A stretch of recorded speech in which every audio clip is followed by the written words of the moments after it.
Welcome back to Soni Subbu vlogs. ఇదైతే prawns dum biryani అండి. చాలా టేస్టీగా ఉంది. నాకైతే చూస్తుంటేనే క్రేవింగ్స్ వచ్చేస్తున్నాయి. ఈ వీడియో చేసి చాలా రోజులు అయిపోయిందనమాట. మళ్ళీ చేసుకొని తినేయాలి అన్నంత క్రేవింగ్స్ అయితే వస్తున్నాయి చూస్తుంటే. సో వీడియో ప్రాసెస్లోకి అయితే వెళ్ళిపోదాము.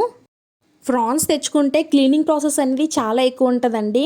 ఒకవేళ డొక్కులతో ఇస్తే మాత్రం డొక్కులు అవి తీసుకొని పైన పేగు మాత్రం కంపల్సరీగా తీయాలి. కొంతమంది తీయకుండా వండేస్తారు. అప్పుడు మనకు అది బాగోదన్నమాట. ఇప్పుడు మనం ఒకవేళ చికెన్ తెచ్చుకున్న లోపల పేగులు అవి తీసుకొనే కదండి తింటాము.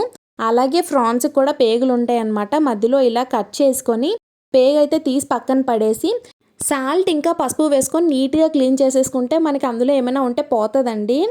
ఇలా క్లీన్ చేసుకున్న ఫ్రాన్స్ని ఒక స్టెయినర్లో వేసి వాటర్ అంతా పోయేంత వరకు కాసేపు ఉంచి ఇప్పుడు మనం మ్యారినేషన్ ప్రాసెస్లోకి అయితే వెళ్ళిపోదాము.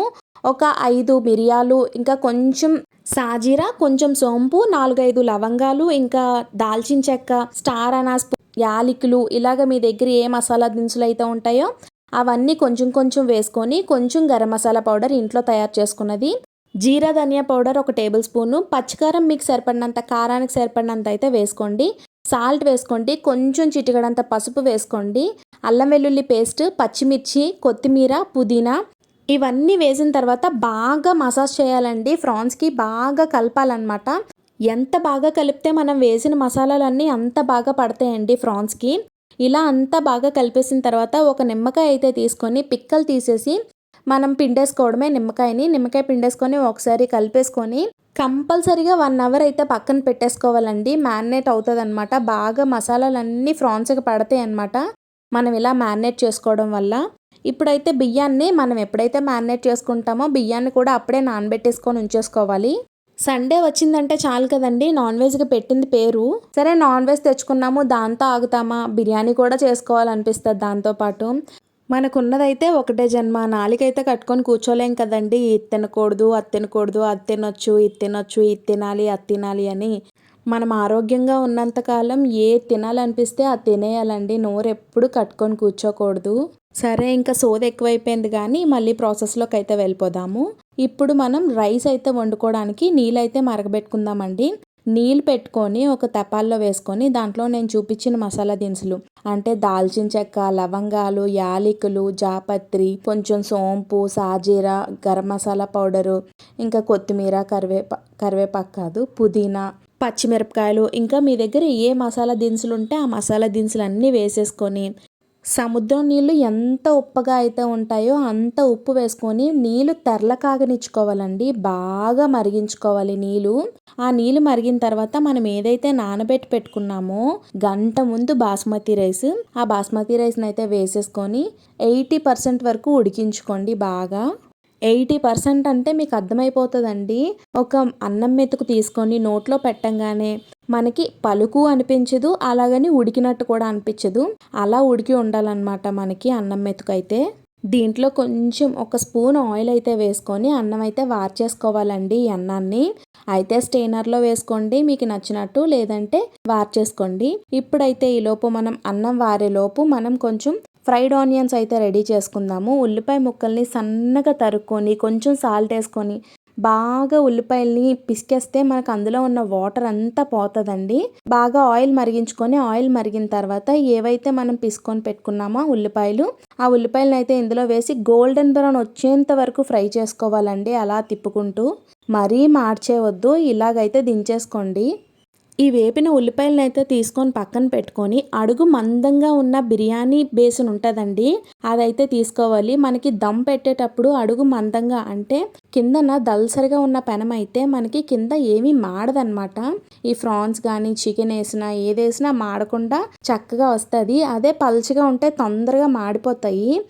ఆ పెనం బాగా వేడెక్కిన తర్వాత అందులో కొంచెం ఆయిల్ వేసుకొని కొంచెం మీకు నచ్చితే నెయ్యి వేసుకొని అది బాగా మరిగిన తర్వాత మనం ఏదైతే మ్యారినేట్ చేసుకొని పెట్టుకున్న ప్రాన్స్ని అయితే వేసేసి బాగా స్ప్రెడ్ చేసి దాని మీద మనం ఫ్రై చేసుకొని పెట్టుకున్న ఫ్రైడ్ ఆనియన్స్ ఉన్నాయి కదండి, అవి కూడా వేసేసి మనం ముందుగా ఉడికించుకొని పెట్టుకున్న రైస్ని కూడా వేసేసి మళ్ళీ ఫ్రైడ్ ఆనియన్స్, కొత్తిమీర, పుదీనా వేయాలండి.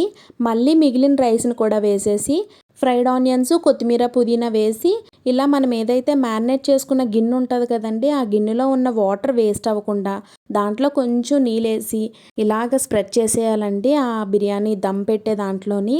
నేను ముందుగా కుంకుమ పువ్వు అయితే నీళ్ళలో వేసుకుని నానబెట్టుకొని ఉంచుకున్నానండి.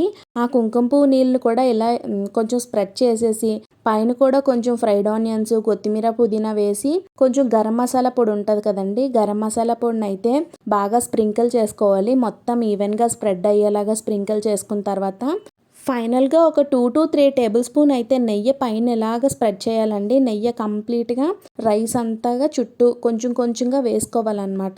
ఇప్పుడు నేనైతే గట్టిగా ఉన్న మూత, దానికి కరెక్ట్గా పట్టే మూత అయితే పెట్టి దాని మీద ఎక్కువగా బరువు పెట్టుకోవాలండి. మనకి ఆవిరి బయటికి పోకుండా ఉంటుందన్నమాట. నేను చూపించినట్టు ఒక తెపాల్లో నిండా నీళ్ళు పోసేసి అలా గట్టిగా పెట్టండి. మనకి బయటికి పోదు ఆవిరి అనేది. ఒకవేళ మీ దగ్గర చపాతీ ముద్ద ఉంటే చపాతీ ముద్ద కంప్లీట్గా చుట్టూ పెట్టేయండి. స్టిక్ చేసేస్తే మనకి దమ్ అప్పుడు కూడా బయటికి పోదు ఆవిరి అనేది. దమ్ పెట్టుకున్న తర్వాత సిమ్లోనే 15 to 20 మినిట్స్ అయితే సిమ్లోనే పెట్టుకొని ఉంచుకోవాలండి. ఒకవేళ వీలైతే కిందన అట్ల పెనం ఉంటుంది కదండి, వాళ్ళని అట్ల పెనం పెట్టినా మీకు చక్కగా ఉడికిపోతుంది. మనకి ఫ్రాన్స్ వదిలిన వాటర్తోని మనం కొంచెం వేసుకున్న వాటర్తోనైతే మనకి ఫ్రాన్స్ దమ్ బిర్యానీ అయితే చక్కగా ఉడికిపోతుందండి.